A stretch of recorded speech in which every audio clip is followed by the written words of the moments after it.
I want to give you a sense of the wide variety of video effects that you'll find inside Premiere Pro.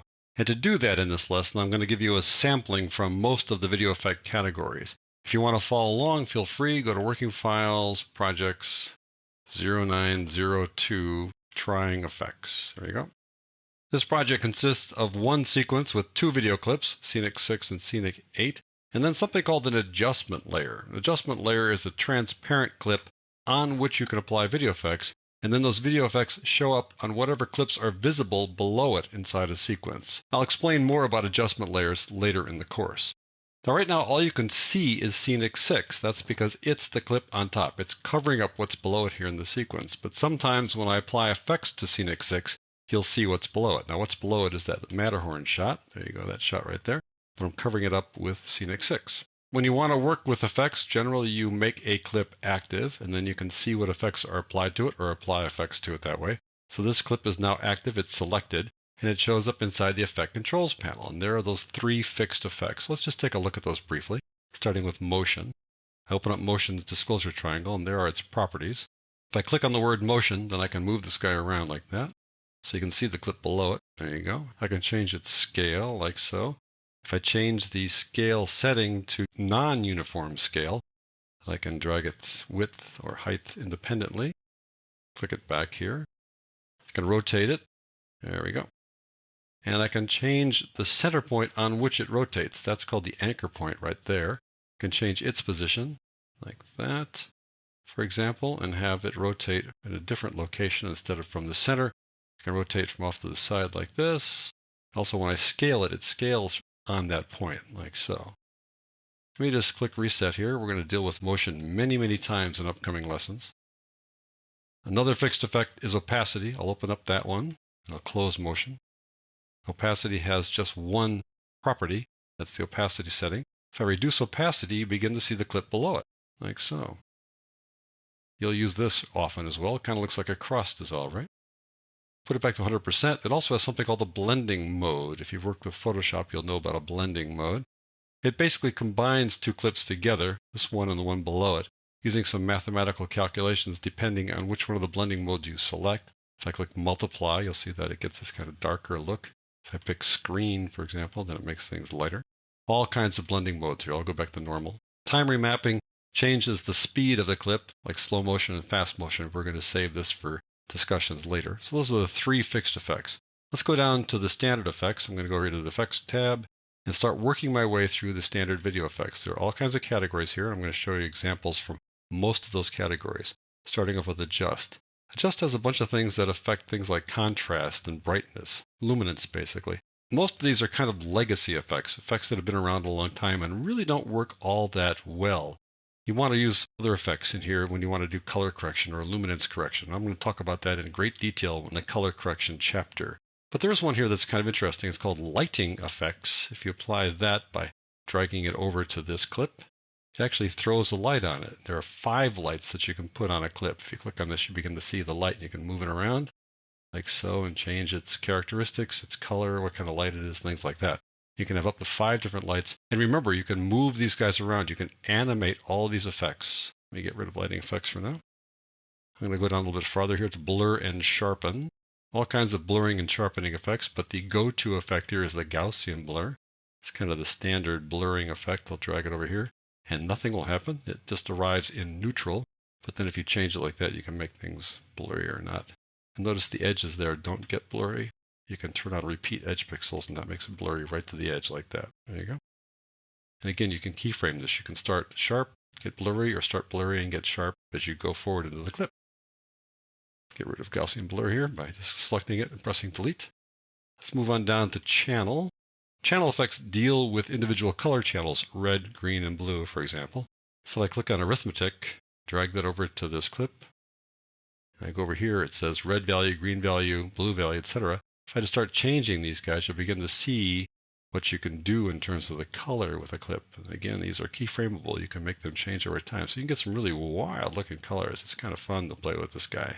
And you change the operator here to and, for example. That'll change the whole way it looks, or subtract. There you go. Let's go to difference, things like that. Different ways to work with it. Let me get rid of that by selecting it, pressing delete. Scrolling down a little farther to color correction. Color correction is all kinds of effects that work with luminance and color, and the granddaddy of all of them is the three-way color corrector. And it's been updated a little bit for CS6. Let me drag this one over here and on top of Scenic 6. It has all kinds of features, including these three color wheels that allow you to change color specifically in certain areas of the clip, in the shadows, in the midtones, and the highlights, if you want to do that. You can define which areas are shadows, highlights, and midtones using this tonal range definition control down here. There's something here called the secondary color correction. If you open that up, you can select an area of the clip on which you want to do color correction and not do it on other parts of the clip. So for example, if I click on this little eyedropper, I can say I want to work only on the sky. I take a look at the mask here as I work on this. I'll add some more sky to that selection. There we go. Add some more sky. And as I add more sky, then just the sky will be what I work on. So if I go up here, for example, turn off the mask so I can see what I'm doing, I can affect just the sky. If I want to change the color, I'll just change it to something besides blue, for example. Begin to shift it towards orange like that. See how that's working there? There we go. So you can affect just an area within the clip based upon things like the hue or brightness, stuff like that. So I'll just delete the three-way color corrector now. Moving on down the line here. Take a look at distort. All kinds of effects that make things look odd. I'm going to go down here to twirl. I twirl to this clip. Nothing happens when you apply it. It's sort of sitting there in neutral waiting for you to do something.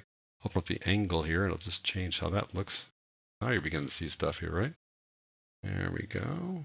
And if I want to make it wider, you begin to see the clip below it there. See that? I'll delete that. Do wave warp. Wave warp is one of the few effects that actually animates all by itself. Put it on there a little bit. See how it shows up already? Make the wave height even bigger. And then just play. You can do all kinds of stuff with wave warp. Turn that one off. Go down a little bit farther here to generate. Generate basically destroys the clip. If I apply generate to this clip down here, Scenic 6 again, it's going to just change it into something else, like a 4-color gradient. It's gone. So generally you don't want to apply a generate effect to a clip that you want to hang on to. So I'm going to undo that by pressing Control or Command Z, and instead I'm going to put it on my adjustment layer. I can destroy my adjustment layer without destroying this clip below it. So there we go. We don't mind doing that to the adjustment layer. And if I do something like change the blending mode to, let's say, multiply again, then we begin to see the clip below it. Pretty wild. And you can change all those colors on the fly. These are all keyframeable colors and keyframeable locations where those colors reside. There are all kinds of generate effects. It's kind of fun to play with this one. I'm going to drag cell pattern over there. In terms of this, and you can change the way the cell pattern looks. It basically supersedes the one that was there before. We still have 4-color gradient there, but now that one's been sort of obliterated by the cell pattern. Let me click on that. We'll go to cell pattern. You can change the kinds of patterns that show up there and have all kinds of fun with cell pattern. Turn that one off there. Scrolling down here a little bit. There's an effect called lightning. Lightning is the effect that has the most properties of all effects that I'm aware of. If I drag that one over to the adjustment layer, take a look at it. These are the properties for lightning. I'll just scroll down here. Every one of those properties will control how the lightning displays inside the screen. If I just play this for a little bit, you begin to see this lightning flashing there. But you can affect everything about lightning, and those are all the various properties of lightning. And all those guys are animatable, meaning you can keyframe them over time and have them change. Change the location of the lightning, the color, the width, the number of strokes, all kinds of stuff. Lightning is one of those effects that can keep you up late at night while you play with it. Keep on going down to image control. This is kind of like a color correction collection of effects. So we're going to take a pass on this because some of these guys are basically replaced by the 3-way color corrector and other ones in the color correction section. Keying effects generally make something in a clip transparent, usually color, but can also be bright areas or dark areas. The big keying effect here is called the Ultra key. I'll drag that over here. What the Ultra key does is it lets you select a color, then to key it out to make it transparent. So I'm going to select this blue sky. And now look at that. It begins to key out. It makes the blue transparent, and then you begin to see the clip below it, that Matterhorn clip down below it. That's what Ultra key does. There are all kinds of things you can do with Ultra key in terms of fine-tuning this, but you can see how it works. It makes that blue sky transparent, and it's a really high-quality keying effect. So here we are in noise and grain, and you see dust and scratches. And does that mean you're adding dust and scratches to a clip? Well, no, you're trying to remove them with dust and scratches. That's what that is. Let's put on noise, though. Noise does add noise. Click on that. Watch this clip here. We're going to change the amount of noise like so. There we go. Get rid of that. Perspective is a group of effects that work kind of like motion, but you have more possibilities here. Basic 3D on this one allows me to turn it around a little bit. So I'll click on this guy. I'm going to swivel it like so. And I can have a highlight on it, a specular highlight. If I click on this, then I can have a little highlight as we go by there. Kind of cool, like it reflects off there. There you go. We can also tilt it while we're at it if we want to. And we can make it look like it's farther away or up close. All kinds of things you can do in simulating 3D space here inside Premiere Pro. Get rid of basic 3D. A couple other guys here do something similar. Let's scroll on down to Stylize. Stylize changes the appearance of the clip in numerous ways. Let's just try Emboss. I'll drag that over here. And this is what it does to the clip. It gives it that kind of 3D feel, and you can change the relief level, make it even thicker like that if you'd like. Change the direction the light falls on it. Again, all these guys can be animated over time. Remove Emboss. And now I want to do just one more effect. I'm going to scroll down here a little bit. We're going to skip a few categories here. Time and utility and video are effects that have minimal utility.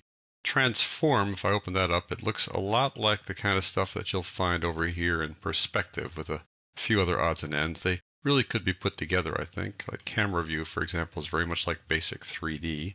Let me scroll on down here to transition. Now, it may seem kind of odd to have transitions inside video effects since you have a video transitions category, but you have a little bit more control when you use these transitions as an effect. For example, let's try linear wipe. I'll just bring it over here by double-clicking on it. So now with the linear wipe, I can control how it works like this. And the angle, have a very specific angle, and I can feather the edge to make it kind of a soft edge. And if I want to simulate that border that you can find inside the transitions, I can actually put a graphic there and have the graphic move along with it separately from the linear wipe. This gives you a little bit more flexibility than the actual linear wipe inside the transitions. So that's just a sampling of some of the effects you'll find inside Premiere Pro. I'm going to take a look at some of these effects in much greater detail in the upcoming chapters.